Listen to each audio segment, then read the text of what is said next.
All right, we're back. Oh, we are back. Welcome, everyone, and whomever, and nobodies. It doesn't matter who's watching this, especially if anybody is. It doesn't, whatever. We are Some Nobodies. My name is Zach, and this is Dylan, a.k.a. Vorpal Words on all social medias. And what we do is we're content creators. We're media makers. We're ground shakers and rump. I really should have taken shakers first. Yeah.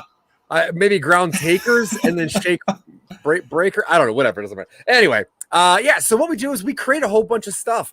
We have a show that comes out on Sundays. We're in the middle of season 1 and season 2 currently. But that show, what we do is we find some of our favorite creators and just people that create anything really, movies, podcasts, music videos, foam donuts that you wear in your head. And Jess Paul's great. Anyway, we interview them about their creative process, and then we create something with them.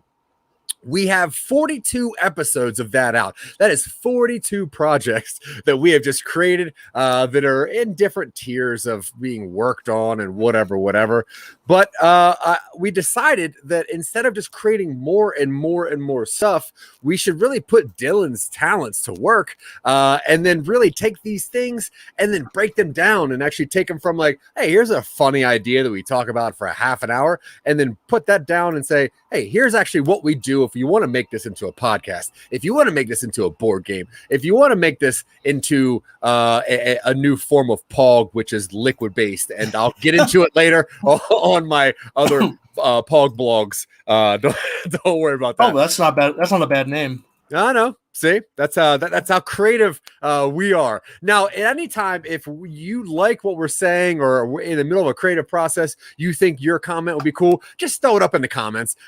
Please, we love that. The reason we decided to have this show was because we wanted to engage with people live and let their cool ideas seep into what we do. Because Dylan's got great ideas. I've got great ideas. But you know what? You have better ideas, which is great. So we would like to steal your ideas. Yeah, we want to capitalize on your comments. Exactly. Let us sell out for you. So give us your comments. Give us any kind of things that you want to talk about. Even if you just want our opinion on anything, including what my hat is, or what that sign in Dylan's right side, left side poster is, or the conspicuous missing hair right here.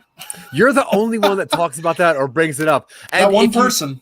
If you need to know that conspicuous piece of hair that's missing, I have it right here. Aw. Yep, I took it from Dylan and I folded it in the way that Thor folds Loki's hair into his braids.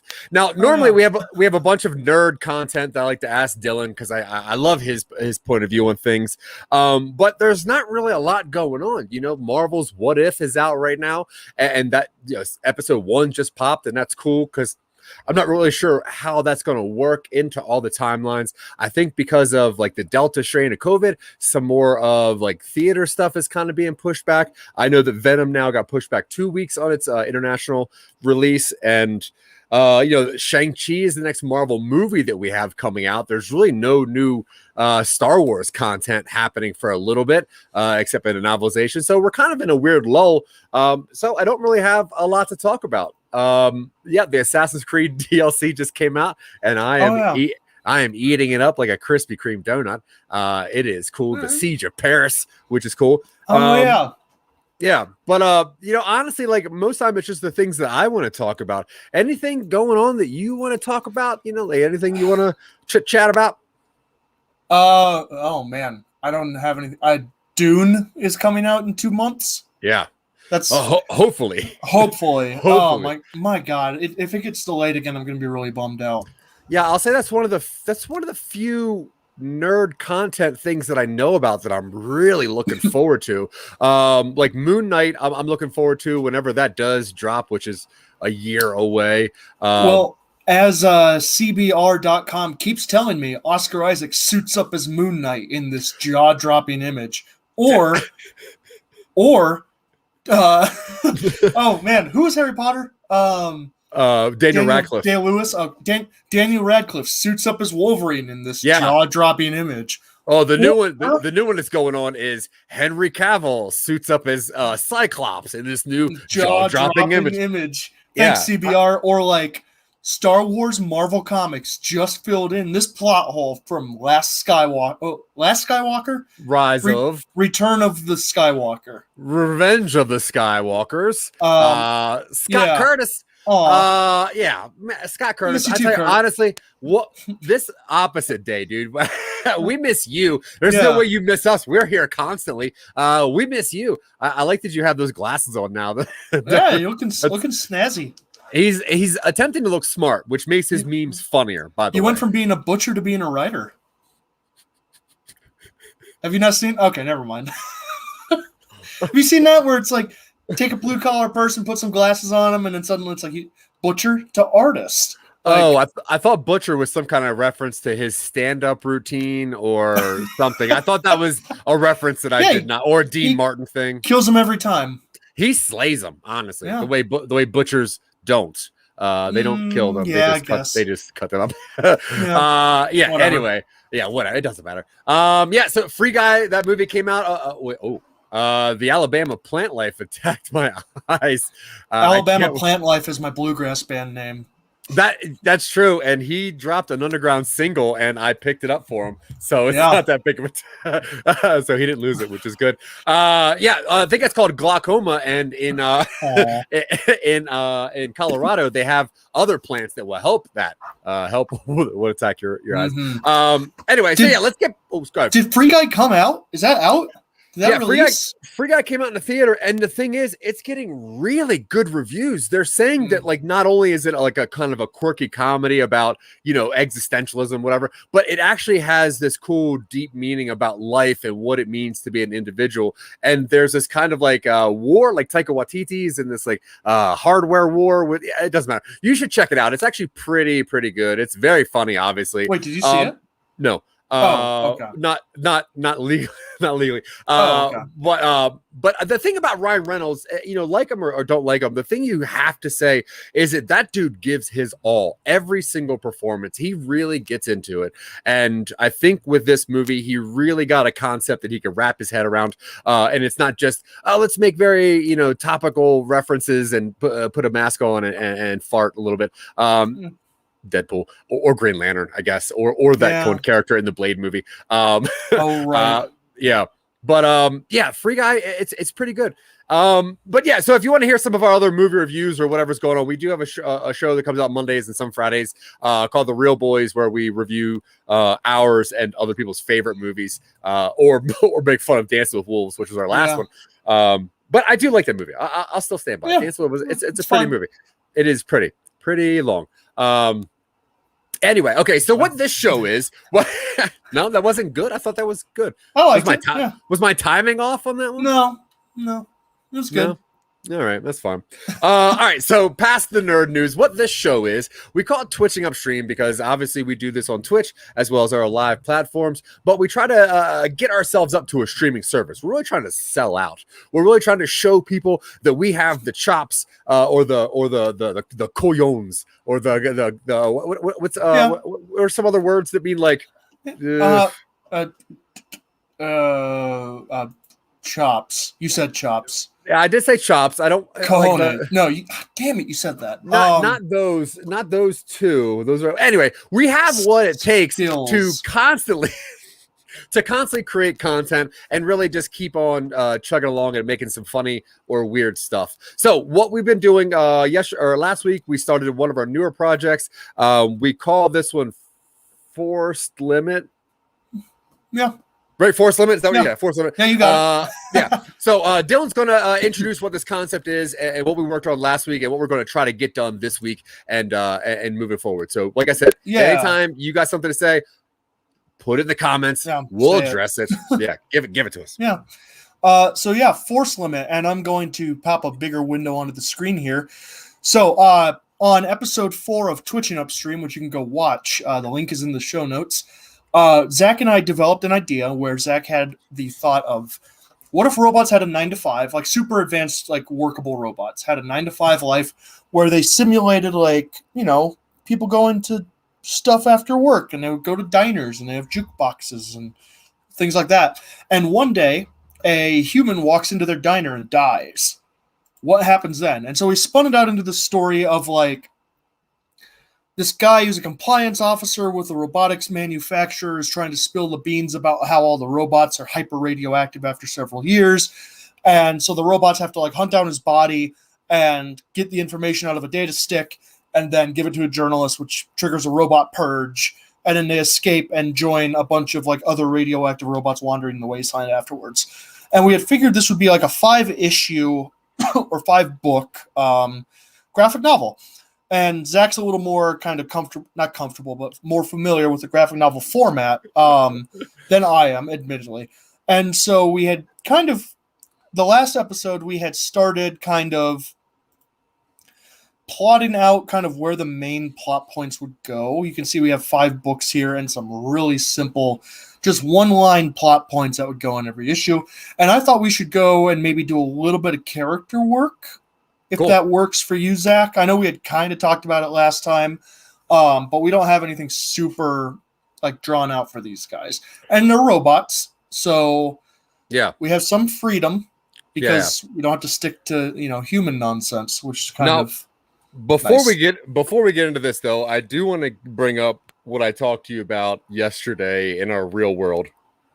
Yes. Because I cannot get this idea of RoboCop out of my brain. So if you're watching, I really want to throw an idea at you and let me know what you think about this. So the idea that I had is that RoboCop, you know, RoboCop himself is mostly a machine, which most of those parts are owned by a company and they're leased to the police station in Detroit. And that's the base thing of what RoboCop is. But what my question to Dylan was, and I'm not really sure how far we got into this, but my question was, if say that the police station goes defunct or the company that technically owns the parts of RoboCop go away, they get defunded. It gets defunded, yeah. Now that robot that lives now at that place becomes part of that inventory. Now, whatever business buys that afterwards, they would now own RoboCop, which is 95% robotics and 5% very upset memories and a lot of legalese.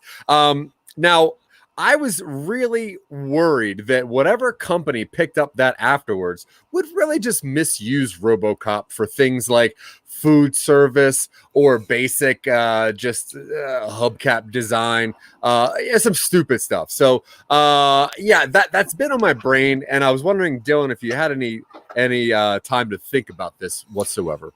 Well, I remember my initial response was like, they keep him on as some sort of, like, employee or, like, house robot or something like that, and it's, you know, you have the people who treat RoboCop like a human being. You have some people who treat him like an object.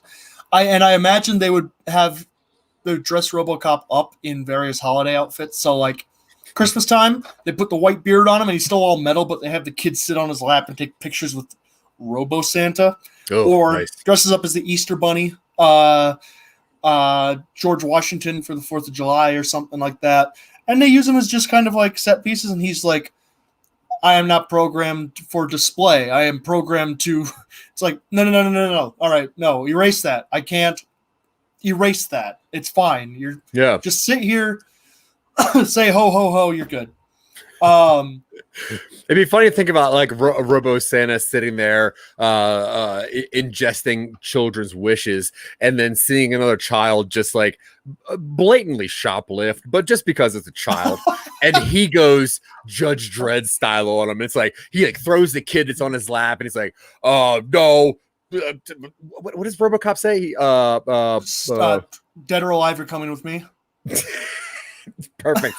Yeah, I'd like to hear RoboCop yell that at a kid who's stealing candy. All right. Anyway, let's hop back into this project. I think this is just going to be another entry into our eventual mini story anthology podcast we do of sci-fi stories, like the teleporter that doesn't have enough biomass, so they just make a person out of corn. Yeah, or rocks, or rocks, but it still works.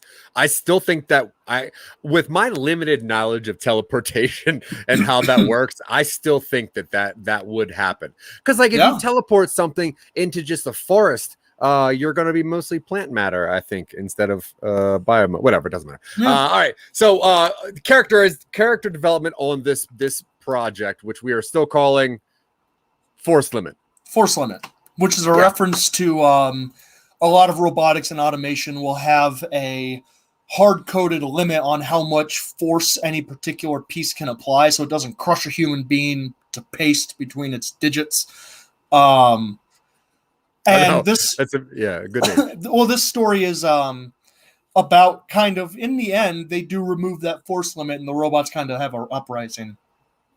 Yeah, at least they get their kung fu grip back. Yes, that's true. All right, so as far as character development, what did you want to work on? What do we need here? So I think we should give all these droids at least something they're addressed by. If not a name, then a title. Because right now we're just referring to them as like house droid, hummingbird drone, like multi-tool pillar. Not great. Like there should be, whether it's like a designation or an actual name, what they call each other, or just the model type for the robot. Yeah. Cool. And then kind of like give them a personality, and personality is in like comic relief, straight man, or something along that line. Yeah, can we avoid comic relief robots? Sure. Yeah. I honestly, like, when you watch like a Transformers movie, which they're not great, obviously, but you're like, I can get behind all of this, and then there's that one old robot that has like a cane, Jetfire and Attack on Fallen or something. Yeah, and he's like, "Wow, what y'all doing over here, you crazy old robot?" Like, I'm like, dude, what are you doing? You can transform into anything. Why are you an old man? To be fair, eventually he does rip his own heart out and give it to Optimus Prime, and that's pretty cool.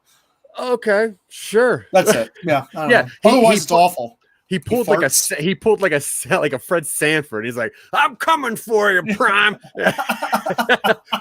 Elizabeth. Oh, Unicron, I'm coming for you. All right, so our hummingbird style drone, its beak is a data uplink. I think that's cool. It's got like multi different kind of import things depending on what's going on. Now, I would say that I like the idea of calling robots by their manufacturing number that has like a kind of another thing to it. So, but I also like that most of these are by different companies, right? Are they made by companies now? They're made by subsidiaries of the evil robot Megacorp, which is the one that makes them all radioactive. Yeah. So Megacorp owns a bunch of companies that make these different things. Yeah. Okay. So now one that is remember we had an idea for a drug that came in like data sticks. I think so. Yeah, and I think we called it like a gigs. Yeah. What was it? Was it gigs or glitch? No. Glitch? Oh man, I don't remember specifically, but I remember thinking like, oh, that's a really good name for a drug. Yeah. All right. Classic Dylan response. Oh, that'd be a good drug. All right, so let's call that hummingbird gigs, just because I think if he has different forms, he can upload / download different gigabytes. Yeah. Are gigabytes big? Gigabytes are like the high-end unit right now. The hard drives that we have, the external hard drives are terabytes. 1,000 gigabytes makes a terabyte. I thought tera was like some kind of name for like Earth or that too. Okay, that's fair. Okay, so gigs probably is not that good, huh? What were you thinking for names? Like, what was it? Was there like a theme you wanted to go with? I honestly didn't have anything prepared for robot names. I think gigs works. or at All least right, that's what the robot is. That's what they're called when they're like being spoken to. Yeah. Now, do you want to break down like what the name of the companies that made these are, what they are initially designed for? Like, how in depth were you wanting to get with this? Having a name for the megacorp so we don't keep calling it just megacorp is probably a good idea. All right, so Megacorp is the main company that owns a bunch of subsidiaries. Yeah. A couple of these subsidiaries are. Do you want to fold Paravision into that? Yeah, Because sure. like they would have like televisions and other electronics, as well as their streaming services. Yeah. We also Paravision can be the like social media network that everybody Yeah. goes to. Yeah. Cool. We also have another company that Megacorp owned with has droid dedications. We're gonna say is I was trying to think of a play on like Minority Report, like see if there's like some kind of weird way we can like turn that into something like a majority essay, but that doesn't sound cool whatsoever. So let's not do that. All right, what are some robotic companies that are out right now? I mean, the ones that come to mind are like Tesla, Boston Dynamics. Atlas is the name of the actual robot that they just released today. I saw a video of that robot doing parkour. Advanced Solitude Solutions. Oh yeah, of course. They have something to do with robots. Parkour. That's not bad. A parkouring robot. Why do you need that? Like, what's that for? Is that applications? Well, okay. Here's what I'm thinking. If I bought a parkour robot, I would be a human Yoda. Right? Like sure, I would make that my Luke Skywalker. I would sit in a backpack and I'd have him do flips over rocks nonstop. Okay. Great. So Boston Mechanics, let's say Boulder Electronics. Yeah, sure. Right. And then we also have one. You also have to have a one named company that means like pinnacle, you know. Yeah. So off the top of my head, Apex, but Apex is used in a lot of things. Yeah, that's Godzilla, dog. Come on, we can't steal that. Oh right, it's also it's also Titanfall. Yeah, we how about well, not Chevron. Is Chevron something? Not. I mean, a Chevron is like the like. That's the. Yeah. Is that a company? Chevron is a company. I know it used to be like a gas station or something. I have no idea. Yeah. All right, and then we need let's have one more that Megacorp owns. Now this one needs to be probably 4 names of something that comes together as an anagram. Oh, right? God. Yeah. So we're gonna. Well, I guess we also have Advanced Solitude Solutions, but let's like nanotech.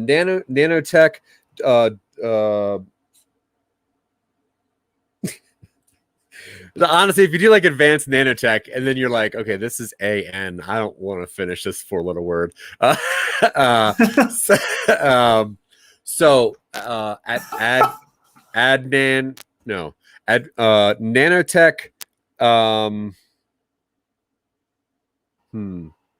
Also, I like the idea of like a Walmart, thing being Advances, which is Advanced Systems. Advances? Yeah. Well, it sounds like a med tech. It sounds like a pharmaceutical company. Yeah. Do you want to take Advanced Solitude Solutions out and put Advances in there? Sure. All right. Yeah, we have advanced and stuff, but yeah. Advances. Cool. All right, and then we have one more, which is now. How far in the future is this? Undetermined far future. All right. Now, I like the idea of other 20XD6. Oh man, I hear there's gonna be a lot of rain that year. Like that. Yeah, I like it. So I like the idea of other convenience stores really putting a lot of money into tech, and then becoming like some sort of conglomerate. So what's like I'm thinking like a Walgreens. Can we think of like a generic version of that? I mean, Walmart is, and I don't think Walgreens is the same company, but they're named after the Walton family. So we could just take like the first syllable of any family name. So Wall Store, Wall Store, Wall Store Plus, Wall to Walmart, which I think is something. yeah. That's Mega Wall. What's their Mega Mart? Mega Mart. That's something already. Yeah. What's our word for like mart in store? Shop. How about a wall bodega? Bodega Mart. Wall shop. Wall shop.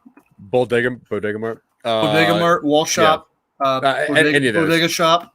Yeah, any of those. I think that's cool. Bodega Mart. Now, they really put a lot of money into, at first, it was their pharmacy area with like high-end, blood pressure machines, foot callus things, and that really just kind of took off into eye checking quickly for glasses and blood checks for vitamin necessities, and that really just kind of went off from there.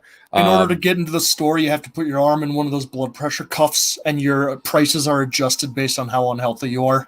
Yeah, or like they have to check you at the door, and they automatically put stuff in your cart that you are deficient of. Predictive shopping algorithm. Yeah, I like that. And then, like, even to get to the store, you have to call their ambulance and be like, "What do you need today?" And it's like, I just toilet paper. And it's like, we have to do a quick exam from you. Yeah. It's like, oh, it looks like you need potassium, magnesium, a little bit of calcium, and you're also low on vitamin D. All right, cool. So I like that. All right, cool. So now gigs, the hummingbird, that was most likely done for the social media bot, right? That seems to make sense. If it can kind of hover, take cameras, upload, download things quickly, that seems like a social media thing. So, and probably like information courier, like it carries information from place to place. Like people are just more comfortable when stuff is physically delivered as opposed to being transferred. No, I agree. Now, what was the company that does the social media one? That is Paravision. All right, cool. So, Paravision gigs, which was the fastest way to upload, download, put stuff around, and etc. for social media. I think that's cool. Yeah. Now, the house droid, which is like a cube, emotionally displayed matrix. I think that's really cool. It's similar to like a Gonk droid in Star Wars. It's really just a walking power supply with a depressed point of view. Now, this one, which of the companies do you think would have made this? Probably Advances. All right. If it's like a friend robot, like you have it watching your kids or something. Yeah. It like shows cute little emoticons on its display screen. I love that. So let's say that's the company that made that one. Now, what is so I like names from companies that sound like their old Greek names for things. Sure. So what's like the Greek name for like a twin? Ooh. Or like a friend or buddy? You got Gemini, which is twins. Yeah. Oh man, I'm really blanking on my like ancient Greek like names right now. Yeah, I really thought you knew. I thought you knew more Greek for some reason. Yeah, I don't know why. I know like pop culture Greek stuff. Yeah. Let's see. Yeah, I'm looking up quickly just some Greek names, but I don't think that's the classic ones. The classic ones were like Achilles and Patroclus were like. Generally, it's taught that they were very close friends, but I mean, the way they're spoken about, it sounds a lot like they were lovers instead, and they're just too PC to assign sexuality to let's call it the Philos. The Philos? Philos, which is ancient Greek for plural of friend. Cool. So I like that. So this is the Advances Philos. Yeah. No, I like it. Okay. Now the multi-tool pillar. Yeah. Now that one's most likely going to be done by the Bodega Mart, right? I was thinking either Bodega Mart or Chevron, the military one, because it's like, we use that to like disarm weaponry or something, or like, not hack into, but to like disarm ordnance or break into strongholds or stuff like that. Oh, I like or that just a lot. perform maintenance. Yeah, cool. All right, so let's say that's the company that created that robot. Okay. And let's see. Military, what do they normally name their stuff? They name their stuff pretty generic name and number things, right? Yes, and I like the idea that this one doesn't have like it's referred to almost exclusively by its like manufacturing number, like Yeah. X25C. Yeah. Now, but we also got to call it something. So let's say it's the KRL 94, right? The model And KRL 94. Yep. And obviously we're just gonna call him Carl. Yeah. I was thinking, why not? I for some reason I had Krill stuck in my head. I'm like, all right, we can call it Krill. I like Carl. Yeah, I like Carl. All right, so the jukebox. Now that one, I think as a character, this is going to be a really good one. Now, the jukebox, I would say, let's say that's the Bodega Mart, right? Because let's say that through the Bodega Mart's rise to technological power, they created a system where once you walk into their store, you get a personalized jukebox walking behind you that is biometrically scanned to what you like to listen to. That way, it's not aggressive Jimmy Buffett all day. Which Jukebot works for the diner and gets pulled along in the adventure when it accidentally scans the activation code on the dude's hand. Yeah. So yeah, that works. It's the jukebox for the restaurant that's like, never mind. I have all the work I need, and then it leaves. All right, so as Bodega Mart / Walmart / Target, now when they make things, they like to name things that are similar to the names of other things that are pretty popular. Now, if there's a jukebox, it would most likely not be Beats by Dre, right? Now, what are some things that are similar to that? We could also draw inspiration from IKEA, which gives them like fake Swedish names. Oh, okay, yeah. For all the furniture? Yeah, I think that's cool. So, let's see. So a good Swedish name. Let's see. Well, it doesn't have to be actually Swedish, but it should sound vaguely Swedish. Yeah. Like the Friendoplay, where it's like friend will play or something like that. It's always like a pun if you mispronounce the actual name. Yeah, I think that's cool. I'm down with that. I don't know if that's the actual one to go with, but something like that. I mean, I like Friendoplay. I like Trundle Song. I was thinking of like a two-word something and then the word sounds after it. So but I'm cool with Friendoplay. I think that's fine. Yeah, Friendoplay. And we'll just call him what, Derp? Sure. Or it's like, what do you want us to call you? And it just plays a different song lyric every time. Yeah. It's like, and they only call him Derp only because like it says Friendoplay and then like the sides are rubbed off. Oh, I see, because Derp is in the middle. You didn't get that? I didn't actually until just now. Come on, man. I got it eventually. You literally wrote it twice. I'm just kidding. All right. So the uplifted cat. This is a member, the member of the sewer sweepers who took a liking to the robots. A cat joins when all right. So this is just a cat, right? But it has some advanced tech on it. We needed a character from last week that could be the like human biological link so that people could have something to relate to that's not just a robot. And so the idea was put up to have it be an animal companion. And this far in the future, they probably have some sort of genetic therapy that can uplift an animal's intelligence. Okay, what if one of these companies made a device that made say okay, I'm going to need your help with this one. Okay.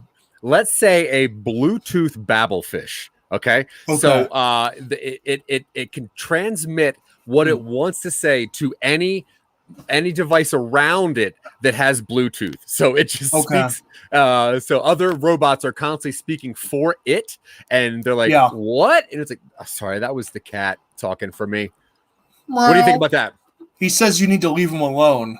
No, I say that like other robots just emit the actual like words that the cat was going to say because he can connect to them all via Bluetooth. Okay. Like the cat itself cannot make noise. Like like a ventriloquist. Yeah, kind of. Like he can turn other robots into dummies. Yeah. Marionette. Yeah, he like throws his. Does that make sense? What I'm saying? Yeah. No, I get it. Yeah, and I like where they keep misinterpreting the cat's really rude. And they keep and like just robots just say like what like Derp will just say something, and the other robots are like what? It's like sorry that was the cat speaking through me. Now what company would have made that? That sounds what's the last company we have? Is that Boulder Electronics? Yeah, I'm for into the parkour robots. Yeah, why not? Yeah, they because they started with animal anti-cruelty devices that would help. Now they didn't want devices on animals because obviously that's a burden. That's why they made them emit their things to other devices. I think that's funny. Yeah, installed with a voice thrower from Boulder Electric. And what's the cat's name? Now,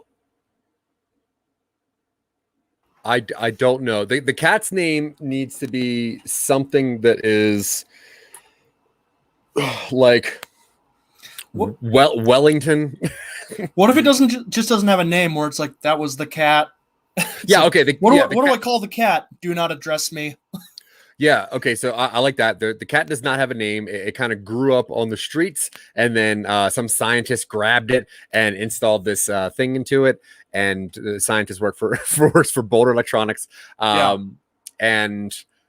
I think that's cool. Yeah. I was trying to think if there's a way we can work that into a name because they just call it the cat. Yeah, I'm okay with that. Yeah, it's like, well, what do we call the cat? Don't. The cat doesn't want to talk to you. I don't want to talk to you. That was the cat. Yeah. Like, was it the cat? Yes, it was the cat. Yeah. All right. And then the dead guy, a ranking developer for Megacorp's compliance division, attempted whistleblower, gets killed when he steals information from Megacorp, which reveals the new line of robots are powered by reactors, which will cause horrific cancer after minimal exposure. Has tattooed QR code. Yep. Okay, cool. Do we want to give him like a full name and stuff? Yeah, he should have a name, and it should be something that you would expect to be like a high-tech robot developer, AI programmer, that sort of thing. Yeah. Now, what do you say that those names have in common? Like when you say it should sound like that, what's one of those names? Like a smart name or like, a kind of off name?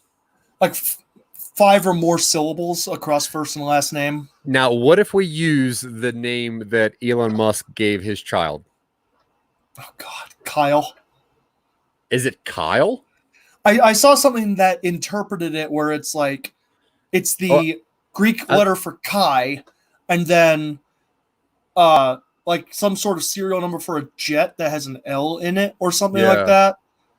I thought it was like, they were saying it was closer to Ethan or something. Oh, maybe. I don't know. Well, what is it? It's like X112. Elon Musk kid name. Yeah. XAE, like the A with the E coming off the end. Yeah, the ether A. Yeah. A-XII. And that's Kyle? Okay.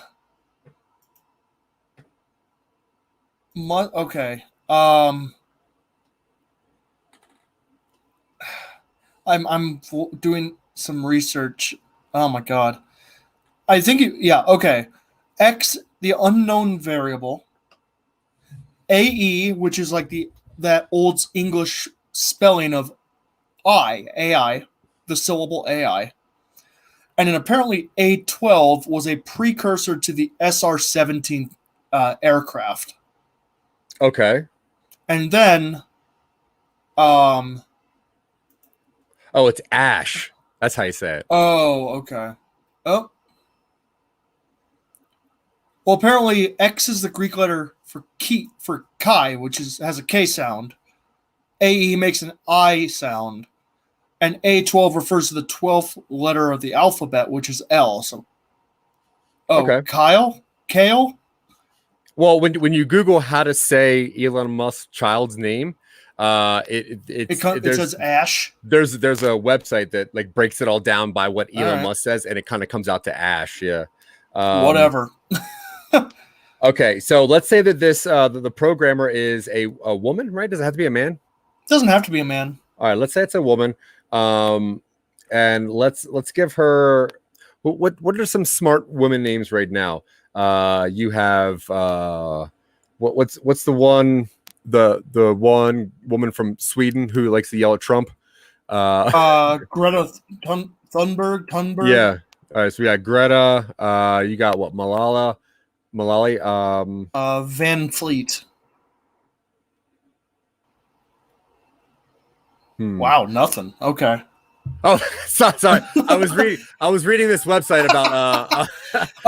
I was like, yeah, I guess I deserve that. That's an I heard Van Fleet. I was like, okay, he's going full name thing, blah blah. And I'm like reading. I'm like, wait, no, that was a joke. That was a joke. Register that as a joke, Zach. Yeah. All right. I like the name Ulima. So Ulimah. Greta Ulima. Van Fleet. That's fine. Greta Ulima Van Fleet. Yeah, sure. Whatever. Yeah. Right. All right. So now Greta... we have one more named character. Oh, sorry. Go ahead about Greta. I was just gonna recap what that person is, but that's fine. And go ahead. She's a compliance officer for Megacorp, like the overarching one. She's the one who programmed all of these robots to not attack people. And she realized that their reactors are going to cause horrific illness, and is trying to get that info out by making the robots reveal it. All right, and this is a nice person? Yeah. Right. I mean, nice in as much as she wants people to not get sick, but also not nice in that she's using programming to literally force these robots to solve her murder and get the information out. That's Greta. Yes. Okay, now the next character is the influencer? Yes, the influencer, we had the idea that news has become decentralized in all of these networks, and so people turn to individual like influencer journalists to get stories. And this is like the most popular one in this city. Now, so they take the info to her, and she, yeah. What was the name of our podcaster from Red Wichita? Daphne Driver. Do you want to continue the Daphne Driver series? Are we set in Red Wichita? Well, hey, it's superheroes. It could be anywhere. It could be. I assume this was far enough in the future that Earth doesn't have familiar like societies on it. Oh, there's no more societies?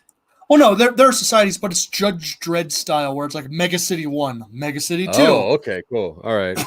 All right. So how about? Doesn't have to be, but yeah. No, I'm okay with that. So let's say, all right. So let's say it's a Daphne Driver's granddaughter, and great granddaughter. Yeah, or something. and her name is Delphi. Delphi, yeah. Right, Delphi Driver. Delphi Driver. And her username is like Oracle or something. Sister Oracle. Yeah. Yes. That good? Yeah, of course. Cool. Sister Oracle? No. Well, what's that? I don't know. It's her username. It's her handle. Is she the sister of Oracle, or is she a religious figure? I don't know. Like, is it like a title, sister? I guess it could be. Or is it like a conglomerate, like a female frat, like a sorority? Oh, she's the head of a network of like journalist women. Yeah, they're all called oracles. We can get rid of sister. That's fine by me. I'm just curious. I'm allowed to ask. I think You absolutely are. You I can just ask said whatever Sister you want. Oracle because I thought they would want some measure of privacy, so they go by their username most of the time. No, I get it. It just once it registered in my brain, I'm like, well, why would this person choose this name? You know what I mean? Like they had to write this name. Now, what do you think that like their sister uncovered some stuff earlier and died young, and that's why they chose this name? Or is it an organization of women that do this kind of thing based on what Daphne Driver started years and years ago? That's not bad. Like Brotherhood of the Bats? Sons of Batman or whatever. Sons of Batman. Yeah. The only thing that I had prepared for this character going in was that they are the like most watched person on the internet or whatever it is. Like they're the big one. Okay. The biggest independent news outlet kind of thing. Yeah. Right? Okay, cool. Yeah, I'm into that. Delphi Driver, aka Sister Oracle. Cool. Now she's always there with you, giving you the news. She's your sister from the internet or something. I don't know. All right. I mean, we can. Yeah, that's fine. Dude. We'll workshop it later. Let's say this is gonna be a beautiful omelet at the end, and we gotta break some eggs. It's not a big deal. Yes. Okay. So now, what the main crux of this story is? Give it to me again. Like, break it all down to a very minimalistic story. So, some robots in the future are enjoying their time off in a diner where humans don't go. That piece is broken when someone stumbles through the door and shows them a code on their hand and then dies. The robots hang out for a little bit, and then the body's taken away by the street sweepers, and they're like, wait, we want to know what happened to it. So they follow it to the dump. They get the body out of the dump, and they evade the police because you're not supposed to take stuff from the dump. They go to a surgery robot and find out the body has like a data stick hidden in it. In order to get the data stick decrypted, they have to take it to one of the robot headquarters. Wait, what about the QR code in the hand? That's the code that she shows them. Before she dies? Yes. We don't know what it is yet, and the robots don't know what it is yet. They're like, we got to find out what this is. Yeah. So, they don't know what it is yet. They're going to like cut her hand off or whatever. Yeah, the robots don't know, but they manage to get the hand detached. Or no, they don't get the hand detached, but they follow to the dump. While at the dump, they evade the police and get the hand and the body. And it turns out the person had like a data stick encrypted inside their body. So they get it out with a surgery robot's help. In order to decrypt it, they have to get it into the headquarters of the robot manufacturer. They do. On the data stick is schematics for the robots that shows that they are highly radioactive and information that it's being hidden from the populace. Wait. What does the QR code do again? It makes the robots solve this case. Like, it makes them pursue this case. They don't know it yet. Okay, so by them looking at this QR code, they inadvertently scanned it, and that puts them on the mission to solve her death? It incepts them, yes, without their knowledge. To solve her death? Yes. Okay. I'm just curious. Yeah. No, because it's like, that's when they realize that humans are bastards at the end. Is like, we were made to do this. Like, she said we thought she was trying to free us. It turns out she just told us to do another thing for her. Let's leave. Yeah. But so they get the information to a journalist, the influencer, Sister Oracle, who's like, this is messed up. I'm going to tell everybody about it so we can get rid of robots and start over. And they're like, wait, that's not what we wanted. It starts a robot purge because the robots can't fight back. So what they do is they realize that the QR code like kind of unlocked their ability to fight back. The 4 robots do. So they broadcast the code to all the robots using like the tower, the broadcast tower or whatever, which starts the robots fighting back. They broadcast a QR code? They broadcast a QR code, which also removes their compliance. So like they kind of just flash it over some stuff? Yeah. They beam it out to everybody, or they show it on like big screens or something. Cool. Maybe the house droid, what was her name? Maybe Philos. Philos just displays it on his heads-up display, so when he walks up to a robot, he just flashes it at them, and then they're free. And he's like, it's like, this is really convenient. Yeah, He's just walking back and forth, just looking up at him. And so as the city kind of falls apart, and humans fight robots, robots fight humans, these four are like, man, screw this, we're leaving. They go out into the wilderness where they run into a band of wasteland wandering robots. They join up with them and they leave as the city burns behind them. Cool. Yeah, that's what we had. Into that. So book 1, what we're going to work on next week, we'll start right now. This is the inciting incident. The person stumbles into the diner. Antagonist 1 meets the Megacorp. Antagonist 1, who's that? This is the robot? Well, the only antagonist we have is the greater system of the Megacorporation. Like, there's no real face to him. It's just an oppressive feeling against the robots. We meet Megacorp. Yes. Okay, gotcha. So I used that beat sheet from Jeffrey Calhoun's book to kind of lay out these plot points, and that's what these titles are. The antagonist, the first time we really interact with the villain. The heart is the first time we really interacted with the heart character, the relationship character. Who's the cat? Because the cat's supposed to be kind of like the face of the party. It has a heart. Yeah. A non-synthetic one. All right, so we know what the inciting incident is, right? And now, how do we get from that to the antagonist 1? I figure that can be part. I figure that can be part of the street sweeper coming in to get the body against the wishes of the robot, and then they try to get the body back through actual channels, and they're like, "No, we don't give out biological remnants." And so then they have to evade the Centaur cops that we had talked about in order to get the body out of the dump.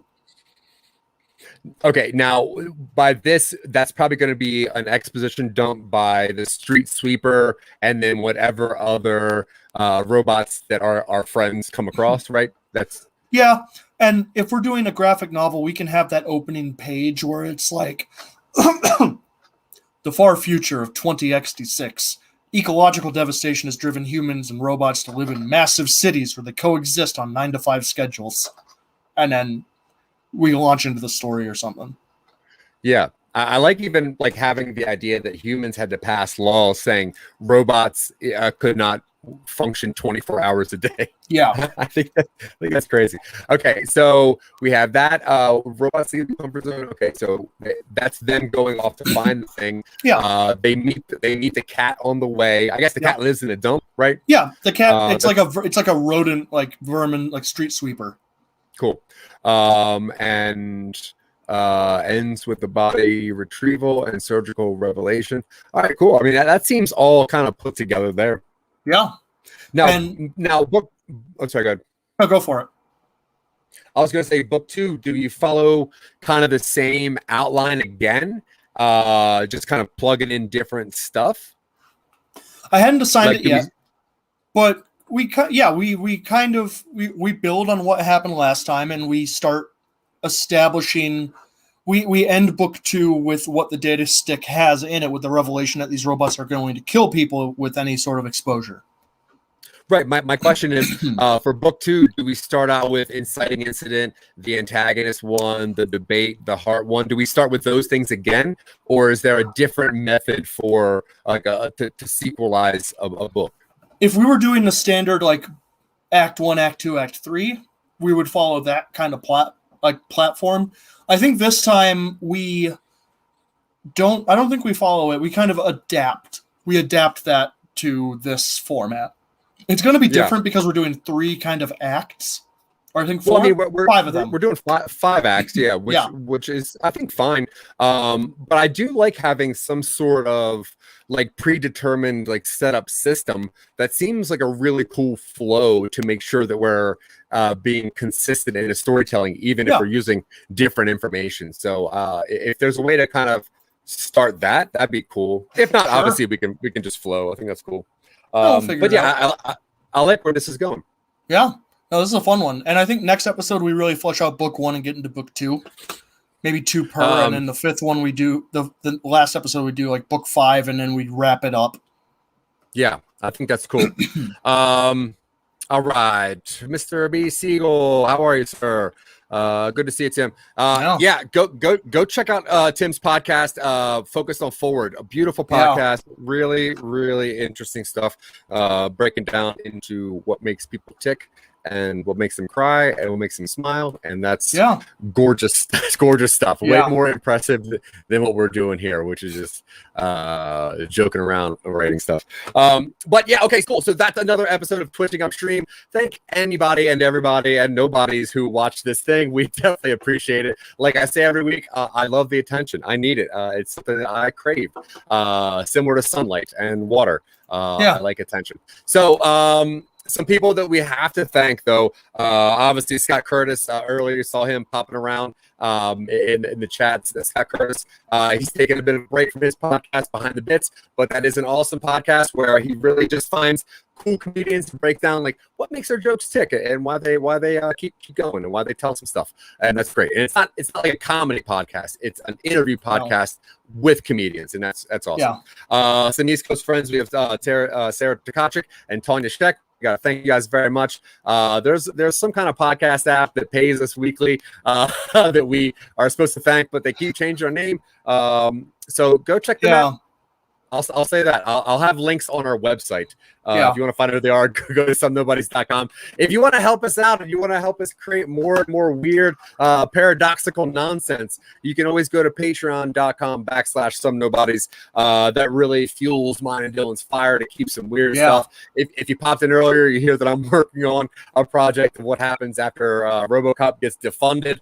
And then we also have this weird teleportation thing where who knows what happens when you get rebuilt. But either way, if you want to hear more of our words that Dylan writes and I shout at the wrong volumes, you can go to somenobodies.com where you can find amazing things that Dylan created, like Silicon Angels. Season 2 will be coming out soon. We're still writing all that stuff. We also have Create Your Own Podventure, which is a 17-episode arc where you choose where this thing goes. At the end of every episode, I give you a choice. You choose episode 3 or episode 9, whatever you feel like doing. Go for it. You can also find us on Wednesdays at No Time to Binge, which is a new show where we only watch the first and last episode of a series and try to figure out what happened in the middle. Like I said earlier, Real Boys, Mondays and Fridays. Are we out? Okay. Sorry, my screen went black. Go to Patreon so Zach can get faster internet. I need faster internet. Either way, I appreciate you guys. Thank you so much. Tim Siegel, Scott Curtis, our friends Red Flanagan. Check out Jeff Dwoskin on Wednesdays. And I don't know, Dylan, what do you guys say?